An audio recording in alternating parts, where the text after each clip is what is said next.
Welcome to new TV Telugu. రాష్ట్రంలో ఉన్న 27,000 పాఠశాలను 4,000కు కుదించినట్లు ముఖ్యమంత్రి రేవంత్ రెడ్డి ప్రకటించడం తీవ్ర అభ్యంతరకరమని టీఆర్ఎస్ చీఫ్ మాజీ ఎమ్మెల్సీ కల్వకుంట్ల కవిత ధ్వజమెత్తారు. కాంగ్రెస్ ప్రభుత్వపు ఈ నిర్ణయం పేద విద్యార్థులను ముఖ్యంగా బాలికలను విద్యకు దూరం చేసేలా ఉందని ఆమె ఆరోపించారు. విడుదల చేసిన ఒక వీడియో ప్రకటనలో కవిత ప్రభుత్వ తీరును తీవ్రంగా తప్పుపట్టారు.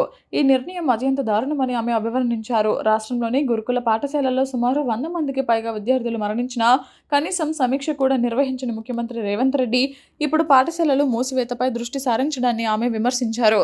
విద్యాశాఖపై ప్రభుత్వానికి కనీస పట్టు లేదని ఈ నిర్ణయం స్పష్టం చేస్తోందని ఆమె వ్యాఖ్యానించారు. బెంగళూరులో జరిగిన ఒక కార్యక్రమంలో ముఖ్యమంత్రి రేవంత్ రెడ్డి వ్యాఖ్యలు చేసిన విషయం తెలిసిందే. రాష్ట్రంలోని 27,000 ప్రభుత్వ పాఠశాలలో 18 లక్షల మంది విద్యార్థులు ఉండగా 12,000 ప్రైవేట్ స్కూళ్లలో 35 లక్షల మంది చదువుతున్నారని ఆయన గణాంకాలను వెల్లడించారు. నాణ్యమైన విద్యను అందించే లక్ష్యంతో నర్సరీ నుంచి 12వ తరగతి వరకు ఒకే చోట విద్య, ఉచిత రవాణా, భోజన వసతులతో కూడిన సమీకృత పాఠశాలలను ఏర్పాటు చేయాలని ప్రభుత్వం భావిస్తున్నట్లు ఆయన పేర్కొన్నారు. పాఠశాలల హేతుబద్ధీకరణ పేరుతో ప్రభుత్వం తీసుకుంటున్న చర్యలు, వాటిపై ప్రతిపక్షాల నుంచి వస్తున్న విమర్శలతో రాష్ట్రం విద్యారంగంపై చర్చ మరోసారి తీవ్రస్థాయికి చేరింది. కవిత చేసిన ఆరోపణలపై ప్రభుత్వం నుంచి ఇప్పటి వరకు ఎలాంటి అధికారిక స్పందన రాలేదు. ముఖ్యమంత్రి గారిని మళ్ళీ చివరిసారిగా ఒకటే అడుగుతా ఉన్నాను. ఫస్ట్ గురుకులాలను పట్టించుకోండి. 2 ప్రభుత్వ పాఠశాలలను మూసేసేటటువంటి ప్రయత్నాన్ని మానుకోండి.